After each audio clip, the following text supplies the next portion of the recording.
வணக்கம். பரபரப்பு மீடியா செய்திகளுக்காக நான் நிரோஷன். அமெரிக்க உளவுத்துறை அதிகாரிகளின் சமீபகால உளவு தகவல்களின்படி இஸ்ரேல் மீது ஈரான் தாக்குதல் எப்போது நடக்கும் என்பதை பொருட்படுத்தாமல் ஹெஸ்போல்லா இஸ்ரேலை தாக்கக்கூடும்.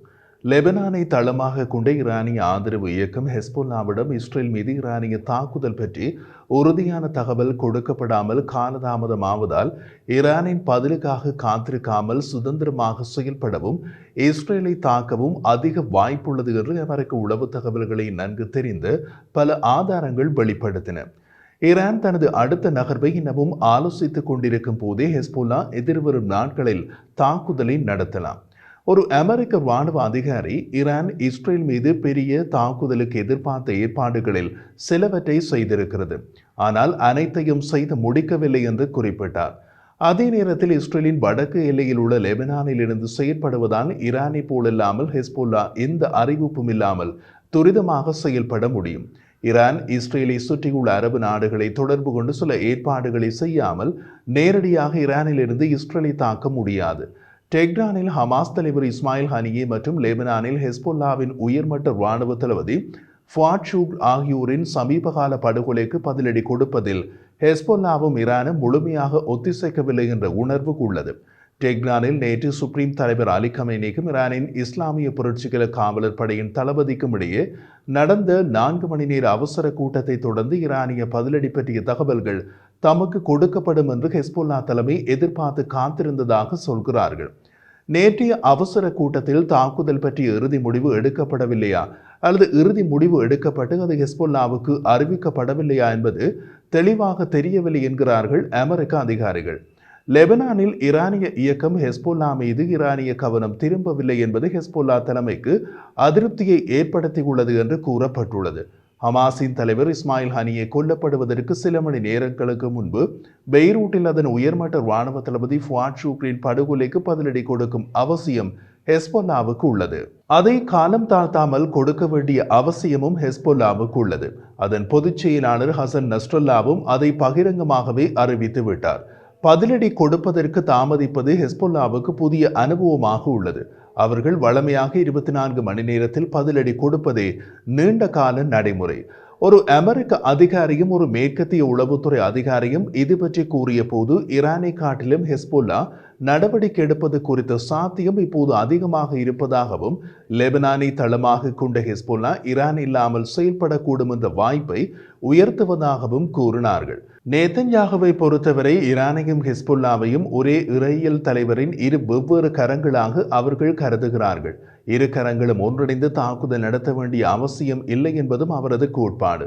ஈரானுக்கு முன் ஹெஸ்போல்லா தாக்குதலை தொடங்கிவிட்டால் பதிலடி கொடுக்க உத்தரவிட்ட நேதன்யாகு இஸ்ரேலிய படைகளை காத்திருப்பு நிலையில் வைத்துள்ளார். ஈரான் கடந்த ஏப்ரலில் நேரடியாக இஸ்ரேல் மீது தாக்குதல் நடத்தியது. அதுதான் ஈரானியர்கள் இஸ்ரேல் மீது நடத்திய முதல் தாக்குதல். ஆனால் ஹெஸ்போல்லா எப்போதும் இஸ்ரேலின் மீது ராக்கெட்களை வீசுகிறது. அதனால் ஈரான் முடிவு எடுக்க தயங்குகிறது. ஹெஸ்போல்லாவுக்கு எதிராக இஸ்ரேல் பதிலடி கொடுத்தால் ஈரான் விரும்பாத பிராந்திய விரிவாக்கம் என்ற அளவுக்கு போர் விரைவாக மாறக்கூடும். அப்போது ஈரான் விரும்பியோ விரும்பாமலோ காட்சிக்குள் வர வேண்டிய அவசியம் ஏற்படும். இப்படி ஒரு சூழ்நிலை ஏற்படுவதை தவிர்க்க நினைக்கின்றது ஈரான். காரணம், ஹெஸ்போல்லா யாருக்கும் பதில் கூற வேண்டிய அவசியம் கிடையாது. ஹெஸ்போல்லா ஒரு நாடு அல்ல. ஆனால் ஈரான் அப்படி அல்ல. அது ஒரு ஐநா அங்கத்துவ நாடு. மீண்டும் ஐநா தடைகள் அரபு நாடுகளோடு விரோதம் என்று பல விஷயங்களை பற்றி யோசிக்க வேண்டும். அத்துடன் ஈரானின் நெருங்கிய கூட்டாளிகளான ரஷ்யா மற்றும் சீனா மத்திய கிழக்கில் இப்போது ஒரு போர் தூண்டப்படுவதை விரும்பவில்லை. உக்ரைன் போர் காரணமாக ரஷ்ய ஏற்றுமதிகள் ஆசிய நாடுகளை நம்பியுள்ளன. சீன ஏற்றுமதிகள் ஐரோப்பிய ஒன்றிய நாடுகளை நம்பியுள்ளன. இரண்டுமே மத்திய கிழக்கூடாக போக வேண்டும். மத்திய கிழக்கில் போர் அதிக பெரிய குழப்பங்களை ஏற்படுத்திவிடும். இஸ்ரேலிய பாதுகாப்பு அமைச்சர் ஜோவ் காலன் ஹெஸ்போல்லா ஈரானை விட இஸ்ரேல் கடுமையாக தாக்கக்கூடும் என்று குறிப்பிட்டார். ஹெஸ்போல்லா தாக்குதல்கள் காரணமாக இஸ்ரேலுக்குள் பொதுமக்கள் கொல்லப்பட்டால் இஸ்ரேல் எவ்வளவு கடுமையாக தாக்கும் என்பதை ஹெஸ்போல்லா குறைத்து மதிப்பிடக்கூடும். ஆனால் எமது தாக்குதல்கள் உக்கிரமாக இருக்கும் என்று கூறினார்.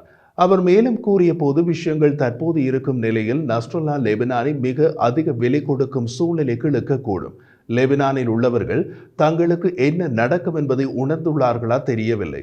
அவர்கள் காசாவின் தற்போதைய புகைப்படங்களை பார்த்தால் தமது நகரங்களுக்கு என்ன நடக்கும் என்று புரிந்து கொள்வார்கள் என்று நான் நம்புகின்றேன் என்று அவர் இஸ்ரேலின் 646வது பராத்துறுப்பு படையணியிடம் கூறினார். மேலும் நிலைமை முழு யுத்தமாக மோசமடையலாம் எனவும் அவர் குறிப்பிட்டுள்ளார். இது தத்துவார்த்தமானது அல்ல, ஆனால் மிகவும் உண்மையானது என்பது அவரது கூற்று. அதேபோல் ஐடிஎஃப்பின் தலைமை அதிகாரி லெப்டினன்ட் ஜெனரல் ஹெர்சி ஹிலேவி ஈரான் அல்லது ஹெஸ்போல்லா மீது தாக்குதல் நடத்துவதற்கு நாங்கள் தயார் நிலையில் இருக்கின்றோம். 2 வெவ்வேறு போர் திட்டங்கள் எமது கைகளில் தயாராக இருக்கிறது என்று தெரிவித்தார். மேலும் இஸ்மாயில் ஹனியேக்கு பதிலாக யாகியா சின்வாரை தனது ஒட்டுமொத்த தலைவராகும் ஹமாஸின் முடிவு எமது முடிவுகளில் எந்த மாற்றத்தையும் ஏற்படுத்தாது. தெற்கில் இஸ்ரேலியர்களை அக்டோபர் 7ஆம் தேதி படுகொலை செய்ததற்கு மூளையாக செயல்பட்டதற்காக கொல்லப்படுவதிலிருந்து சின்வாருக்கு எந்த தடையும் அளிக்காது. சின்வார் எமது நியாயமான மற்றும் உறுதியான இலக்கு என்று ஹலேவி கூறினார். லெபனானில் ஹெஸ்போல்லா பதிலடி ஆயத்தங்களை ஒரு பக்கமாக செய்து கொண்டுள்ள நிலையில் மற்றொரு காரியத்திலும் மிக தீவிரமாக இறங்கியுள்ளது. பெய்ரூட்டில் படுகொலை செய்யப்பட்ட அதன் உயர்மட்ட தளபதி ஃபுவாட் ஷுக்ரின் இருப்பிடம் இஸ்ரேலுக்கு எப்படி தெரிந்தது என்பதற்கான பதில்களை ஹெஸ்போல்லா தேடுகிறது என்று ஹெஸ்போல்லாவுடன் இணைந்த செய்தி நிறுவனமான அல் ஜனூஃபியா தெரிவித்துள்ளது. ஹெஸ்போல்லா அதிகாரிகள் கடந்த வாரம் ராய்ட்டர்ஸிடம் இஸ்ரேலிய விமான தாக்குதலால் இடிபாடுகளுக்கு அடியில் தளபதியின் உடல் கண்டுபிடிக்கப்பட்டதை உறுதிப்படுத்தினர். இஸ்ரேலின் கட்டுப்பாட்டில் உள்ள கோலன் பீடபூமி பகுதியில் உள்ள மஜ்தல் ஷாம்ஸில் 12 ட்ரூஸ் குழந்தைகளின் மரணத்திற்கு ஷூக் தான் காரணம் என்றும் தாக்குதலை நடத்தியதாக ஐடிஎஃப் உறுதிப்படுத்தியது. ஃபுவாட் ஷுக்ரின் படுகொலைக்கு பின்னர் ஐடிஎஃப்பின் தலைமை பணியாளர் ஹெர்சி ஹிலேவி ஐடிஎஃப்க்கு பெய்ரூட்டில் உள்ள ஒரு குறிப்பிட்ட சாளரத்தை எவ்வாறு திறப்பது மற்றும் அதனூடாக உள்ளே ஏவுகணையை எப்படி அனுப்புவது என்பது தெரியும். நிலத்தடியில் ஒரு குறிப்பிட்ட இடத்தில் எப்படி தாக்குவது என்பது தெரியும். மேலும் ஹெஸ்போல்லா இயக்கத்திற்குள்ளே எப்படி சூழ்ச்சி செய்வது என்பதும் எங்களுக்கு தெரியும் என்று கூறினார். ஒரு பெயர் வெளியிடப்படாத ஆதாரம் அல் ஜனூபியா ஊடகத்திடம் உயர்மட்ட தளபதி ஃபுவாட் ஷுக்ரின் இருப்பிடம் இஸ்ரேலுக்கு எப்படி தெரிந்தது என்பதற்கான 3 தியரிகளை ஹெஸ்போல்லா ஆய்வு செய்வதாக கூறியது. ஹெஸ்போல்லாவின் முன்னணி கோட்பாடாக உள்ள முதலாவது தியரி உயர்மட்ட தளபதி ஃபுவாட் ஷுக்ரை கண்டறிவதற்கு உதவும் தொழில்நுட்பத்தை ஷுக்ர் மத ரீதியாக தவிர்த்தார் என்பது.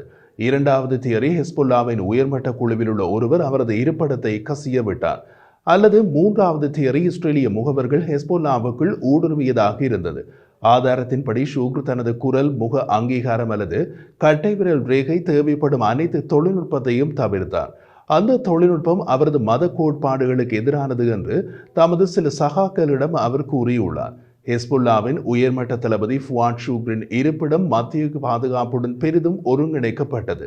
ஹெஸ்போல்லா தலைமை உயர்மட்டத்தில் உள்ள தமது வலையமைப்புக்குள் இஸ்ரேலிய முகவர்களின் அணிகள் ஊடுருவி இருப்பதை சில சந்தர்ப்பங்களில் உணர்ந்துள்ளது.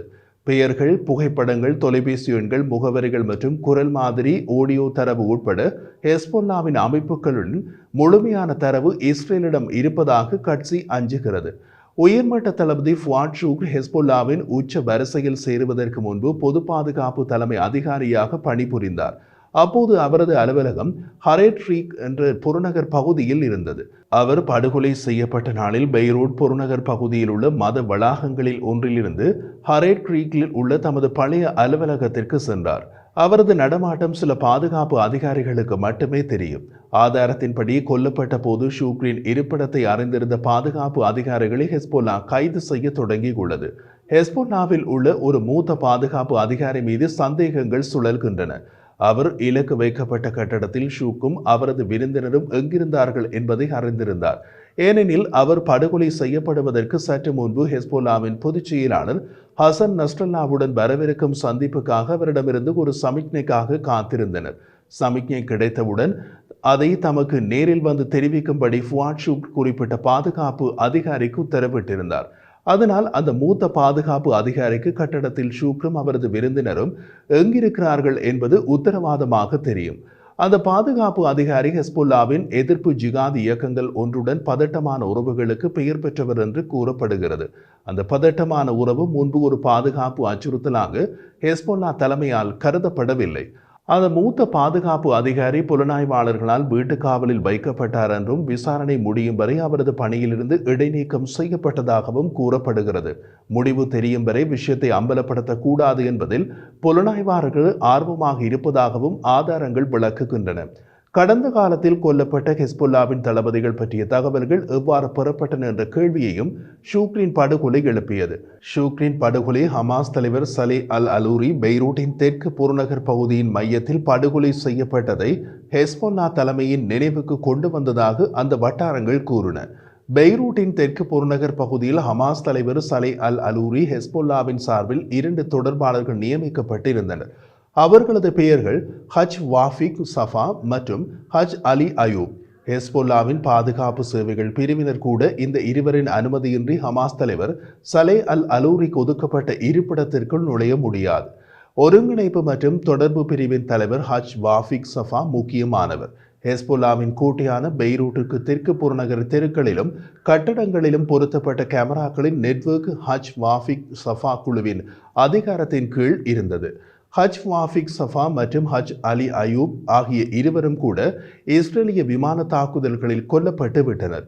இவை எல்லாவற்றுக்கும் இடையே தொடர்புகள் உள்ளனவா என்பதை ஹெஸ்புல்லா தீவிரமாக தேடி வருவதாக கூறப்படுகிறது.